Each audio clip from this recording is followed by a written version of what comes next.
Miren, hay dos pulmones, obviamente, donde se ubican, ¿no? Si este es el mediastino, lo que está al costado son las cavidades pleuropulmonares, porque la cavidad torácica se divide en tres cavidades, ¿no? Una central, mediastino, y dos laterales, pleuropulmonares. Muy bien. El pulmón derecho e izquierdo, ¿no? Son diferentes, no son simétricos. El derecho es un pulmón que en longitud es más pequeño, ¿ya? Porque se encuentra un poco comprimido hacia arriba por un órgano que está acá, que es el hígado. Y el izquierdo es un poco más largo, porque el órgano que se encuentra debajo es el estómago y no le da esa presión que ejerce el hígado, ¿ya? Pero el pulmón derecho es mucho más ancho y el pulmón izquierdo es mucho más angosto. El pulmón derecho pesa más, es más grande, debido a que tiene 3 lóbulos. El pulmón izquierdo pesa menos. En promedio pesan entre 500 y 600 gramos, ¿ya? Y flotan en el agua. Pero van a flotar en el agua siempre y cuando la persona haya respirado. Por eso cuando un niño nace muerto, averiguan si nació muerto o murió después de nacer. Sacan el pulmón y meten al agua. Si flota es porque murió después de nacer. Y si no flota es porque murió dentro del vientre, ¿ya? Su color es rosado, pero conforme pasen los años se toma grisáceo, ¿no? Y si tienen malos hábitos, si ustedes fuman, algunos fuman, su pulmón se volverá negro. Y si trabajan en minas, sobre todo el carbón, también, ¿ya? Muy bien, el pulmón es una estructura flácida, esponjosa, muy friable, ¿ya? Muy friable, se desgarra muy fácilmente. Anatomía del pulmón. El pulmón va a tener vértices, un vértice que sobrepasa la primera costilla y sobrepasa incluso a la clavícula, se encuentra por encima y está cubierta por una cúpula que es la cúpula pleural, ¿ya? Pero se llama vértice pulmonar. Presenta lo que es caras, 3 caras. Esta que ustedes están viendo acá viene a ser la cara costal, que va desde el borde anterior hasta el borde posterior, ¿no? Acá está el borde posterior, y acá el borde anterior. Va desde el borde anterior, seguimos hacia atrás, hasta el borde posterior. Entonces, el borde anterior separa a la cara costal de la mediastínica, verdadero. El borde posterior separa a la cara costal de la mediastínica, también verdadero. ¿Ya? Entonces ya tengo 2 bordes, uno anterior y uno posterior. El borde anterior es más agudo, ¿no? Que incluso en el pulmón izquierdo forma esta cúpula, que es la língula, ¿ya?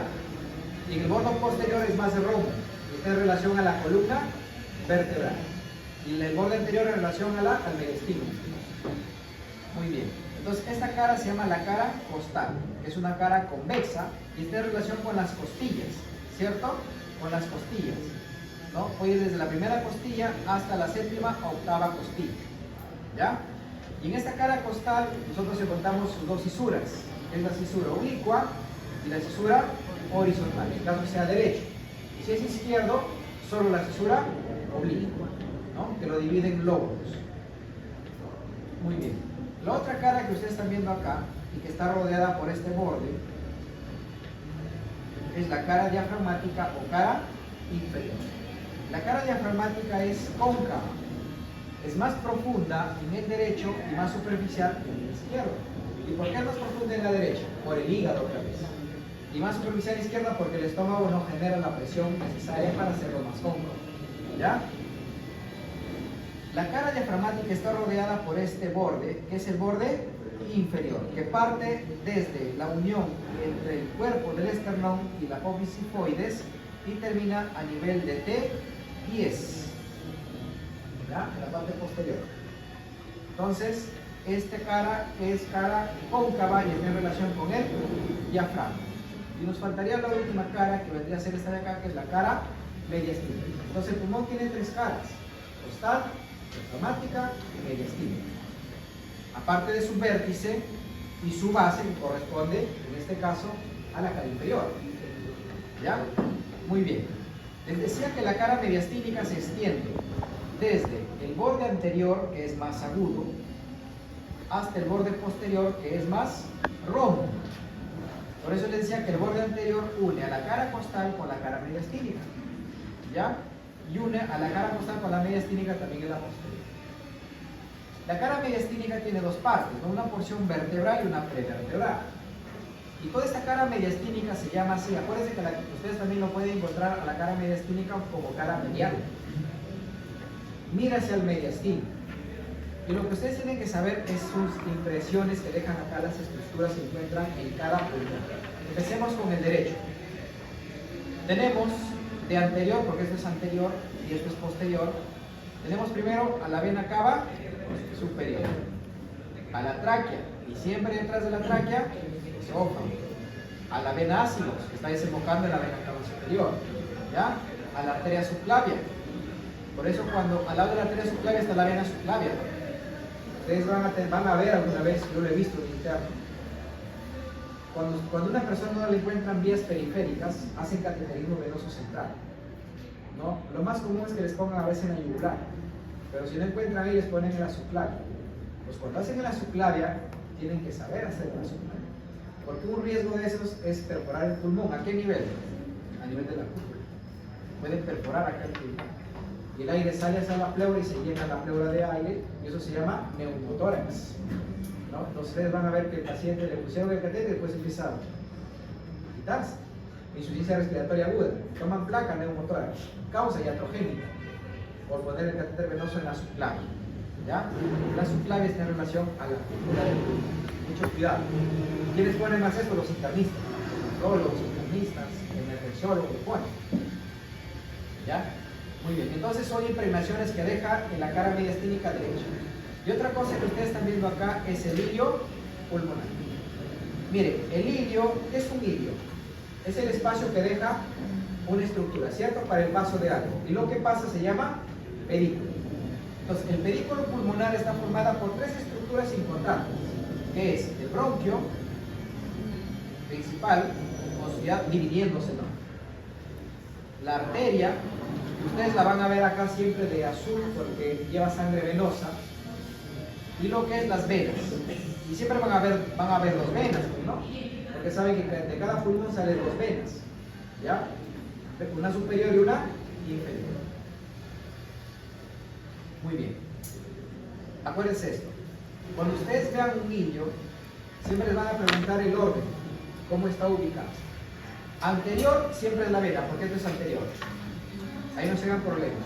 Y posterior siempre es el bronquio. Lo que cambia es la arteria. Si está en el lado derecho, la arteria va a ser medial. Y si está en el lado izquierdo, la arteria va a ser superior. ¿Ya? Es lo que lo diferencia. ¿Ya? Entonces, vena anterior, arteria medial y bronquio posterior. Entonces, vena y bronquio ni se preocupen por aprenderlo. Saben que la vena es anterior y el bronquio es posterior. Solo tienen que cambiar la posición de la arteria. Bueno, de ahí ya pues que la arteria, la vena sea un poco más anterior y superior y la otra sea más inferior. Porque una vena es superior, la otra es inferior, es lógico. ¿Ya? Muy bien, el lado izquierdo. Esto sería entonces la parte del borde posterior, esto sería el borde anterior. ¿Ya? ¿Qué impregnaciones tenemos? Si nos vamos de anterior a posterior, tenemos a la primera costilla, la vena subclavia, la arteria subclavia, ¿no? Al arco de la aorta, a la aorta torácica, ¿no? Porque el arco va de derecha a izquierda, va incurvando. Y tenemos este gran lecho cardíaco, que corresponde a quién. Cuando ustedes vean un pulmón cadavérico, y dicen, ahora, ¿cuál será derecho, cuál será izquierdo? Si quieren identificarlo fácilmente, miren la língula. Hay algo característico en el pulmón que es una lengüeta, es como una lengua, de ahí. Si ustedes ven la língula, ¿en qué pulmón está? Izquierdo. Y en esa língula hay una impresión cardíaca que corresponde al ventrículo izquierdo. Voy a decirles acá la impresión cardíaca, ¿no? ¿A quién corresponde? En el derecho, a la aurícula derecha. ¿Ya? Muy bien. Y miren el hilo acá. Si esto es anterior, vena anterior, bronquio posterior, y la arteria acá es superior. Claro, es esta pues en la língula. Tiene una parte convexa y una parte cóncava, justamente por la presencia de la língula. ¿Ya? Así es. Acá están los bordes que les decía, ¿no? El borde derecho está dividido por la fisura horizontal, lo que no pasa con el otro borde, que es el borde izquierdo. El borde izquierdo no, solo tiene una convexidad y tiene una concavidad, ¿no? Que es la escotadura, ¿ya? Porque la fisura horizontal termina en el borde inferior, en ambos lados. Perdón, la oblicua. La oblicua termina en el borde inferior y la horizontal termina en el borde anterior. Pero en este caso solo el derecho, porque el izquierdo no tiene. Los bordes posteriores, que son marromos, están en relación con la columna vertebral. Ahí dejan unos recesos, ¿no? Que son el receso retroaórtico, el receso retroesofágico.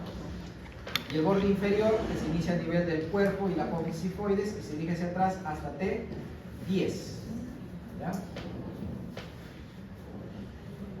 Lo pueden ubicar en relación a la línea medio clavicular o en relación a la línea medio axilar.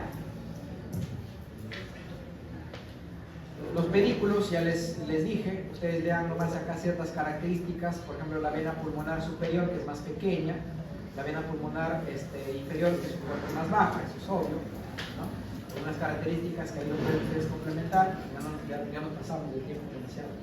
Escuchado que realmente cada lóbulo tiene una vena, el derecho tendría que ser, pero se une. Claro. Las arterias se dividen y las venas se forman. Entonces, si ustedes tienen una arteria bronquial, si ustedes tienen una arteria pulmonar derecha, ¿cuántas arterias segmentarias tienen? O lobares, 3 también, una para cada lado. ¿Cuántas segmentarias tienen? 10. Y así. Y luego van formando hasta terminar en ¿qué? En capilares. Y las venas es lo mismo. Vénulas, venas, ¿no? Y se van formando. Segmentarias, lobares, pero finalmente forman dos venas. Una superior, generalmente va del lóbulo superior, ¿no? Y una inferior que va del medio y el inferior. En cambio, en el otro lado, es una para el lóbulo superior y una para el lóbulo inferior. Las cisuras, la cisura oblicua, ¿no? Que arranca a través del tercer costilla, de la tercera costilla, y termina más o menos a nivel de la sexta costilla, y la horizontal, que parte de la mitad de esta cisura oblicua y termina a nivel de la cuarta costilla. La cisura oblicua divide al lóbulo superior, al lóbulo medio, del lóbulo inferior, y la horizontal al lóbulo superior del medio, pero solo en el derecho. ¿Ya? Eso lo pueden complementar ahí. La segmentación pulmonar es lo mismo. ¿Ya? Vamos a ver, esto está acá, miren, está ahí todo escrito. Vamos a ver esta imagen. Decíamos que el pulmón derecho tiene 10 segmentos, ¿ya? 5 en el lóbulo, perdón, 3 en el lóbulo superior, que sería el apical, el anterior, el posterior, 2 en el lóbulo medio, que sería el medial y lateral, y 5 en el lóbulo inferior, ¿no? Que sería el anterior, el posterior, el lateral, y acá el medial y el superior, ¿no? Tenemos 5. En el lado izquierdo, lóbulo superior 4, lóbulo inferior 4, ¿ya? El ápico posterior, que es uno solo, ¿ya? Y el anterior, que corresponden al tronco superior, en este caso del bronquio lobar, y hacia abajo, el lingular superior y el lingular inferior, ¿ya? En total 4. Y en el lado inferior, el lóbulo inferior serían 4 también, ¿no? El superior, el posterior, el lateral y el antero medio. La pleura, que es la membrana que envuelve al pulmón, la visceral, que está unida íntimamente al pulmón, es transparente, le da esa color. Ustedes han visto un pulmón recién salidos, brilla, ¿no? Esa es la pleura visceral, es delgadita y está adherida. Y la pleura parietal es la que está adherida a la caja torácica. Entre ambos hay un espacio que se llama el espacio pleural, ¿no? Hay un líquido fisiológico ahí, que es el líquido pleural, que se produce y se absorbe, que es lo normal, permite que el pulmón no se colapse y se destienda. Cuando ese espacio pleural se llena de sangre, se llama hemotórax.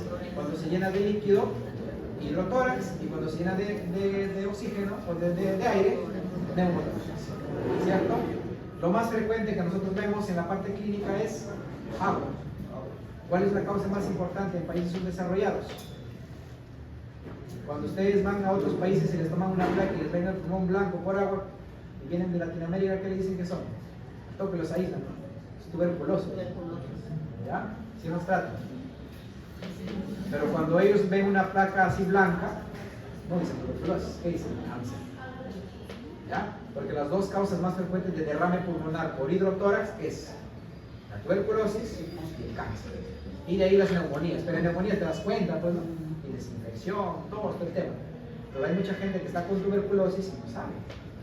Se da cuenta cuando el pulmón hace derrame. ¿Por qué? Porque empieza de insuficiencia respiratoria, pues tu pulmón se contrajo y no puede respirar. Te toman placa y el pulmón lleno de agua. Diagnóstico TBS pleural. ¿Ya? O el cáncer tampoco da síntomas. Los síntomas cuando ya se disemina o cuando ya el tumor crece tanto, ¿no? Entonces, si estás en Europa te va a decir que tienes cáncer, si estás en Latinoamérica te va a decir que tienes tuberculosis. Ya ha bajado un poco la tuberculosis, ¿no? Antes era bastante común, pero sigue habiendo. Los que tienen segunda carrera y son enfermeras, los que tratan la tuberculosis, hay, ¿no? Ahorita los multidrogos, peor todavía.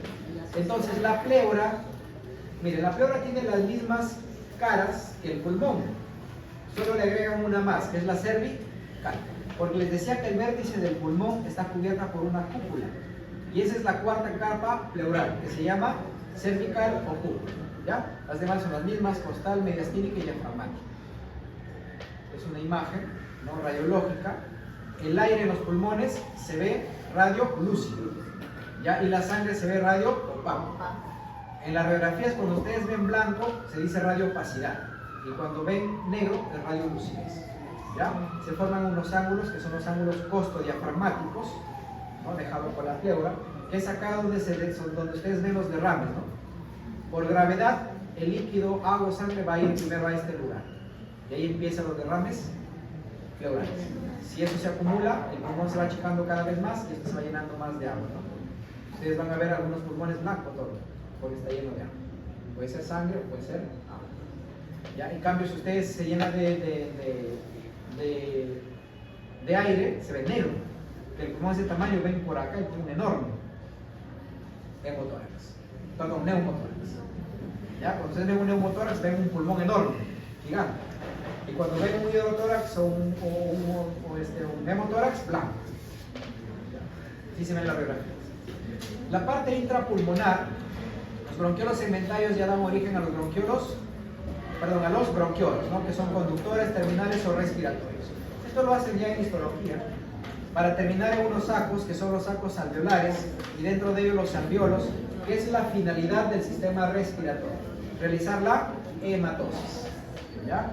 Y esto es lo que me preguntabas, cómo se van formando las venas. Empiezan en vénulas, luego venas mucho más pequeñas, venas segmentarias, venas lobales, y al final forman las venas pulmonares, superior y inferior. ¿Ya? Tanto los bronquios, ya lo leen, no se me cortó el tiempo.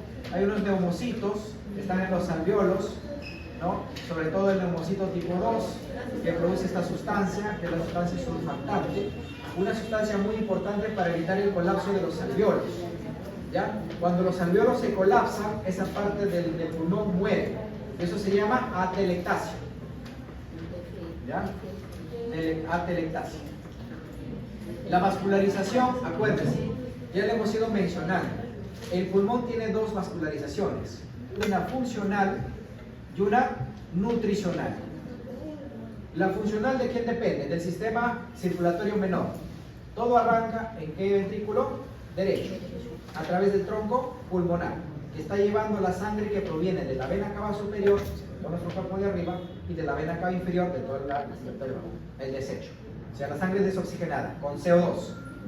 La arteria pulmonar lo traslada, se divide, ¿no? Arteria pulmonar derecha, arteria pulmonar izquierda. Ingresa por el ilio y se empieza a dividir, hasta formar los capilares, la arteria. Y acá, en los alveolos se da el intercambio. El CO2 sale y el O2 entra. Nosotros lo metemos por la nariz, ¿no? Entra. Y eso se llama hematosis. Esa es la circulación funcional. Y regresa al pulmón a través de las venas pulmonares, que son 4. 2 derechas, 2 izquierdas, que a su vez tienen superiores y inferiores. Y eso van al ventrículo izquierdo, que luego pasará a la aorta y la aorta lo distribuye a todo tu cuerpo para que te oxigene. Así funciona. Irrigación funcional, circulación menor. Pero la nutricional, el pulmón necesita nutrirse. ¿Quién lo da? Las arterias bronquiales. ¿Dónde nacen? En la aorta torácica. ¿Ya? Aorta torácica. Ahí nacen las arterias bronquiales. ¿Por dónde ingresan? También por el hígado. También ingresan por el hígado. Y se van dividiendo, acompañando también a los bronquios. Y le dan inervación, tanto los bronquios, por eso cuando cambiamos bronquios, ¿no? Decíamos que los bronquios, la tráquea están irrigadas también por las arterias bronquiales.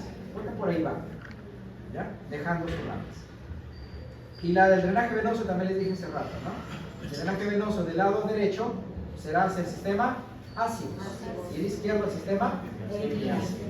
Eso es la nutricional, porque la funcional va por las venas pulmonares, ¿ya? Los linfáticos generalmente van a esta zona, que es la zona traqueobronquial. Cuando ustedes quieren ver infecciones, bronquitis o cáncer, acá lo ven, ¿no? Porque los vasos linfáticos drenan hasta esa zona, acá están los ganglios, y ahí se ven, ¿no? Si ven nódulos, cáncer. Si ven calcificaciones, bueno, infecciones crónicas, tuberculosis, por ejemplo. Y si ven una congestión bronquial, bronquitis. Es importante, ¿no? Ver radiografías para diagnosticar. La inervación, al igual que todo el sistema respiratorio, inervación simpática, de T1 a T5, ya les expliqué, ya lo voy a explicar. Inervación parasimpática, nervio vago. ¿Ya? Ya sabemos que el nervio vago hace broncoconstricción y el simpático bronchodilatación. Y con los vasos lo hace al contrario, ¿no? Muy bien. Entonces, hemos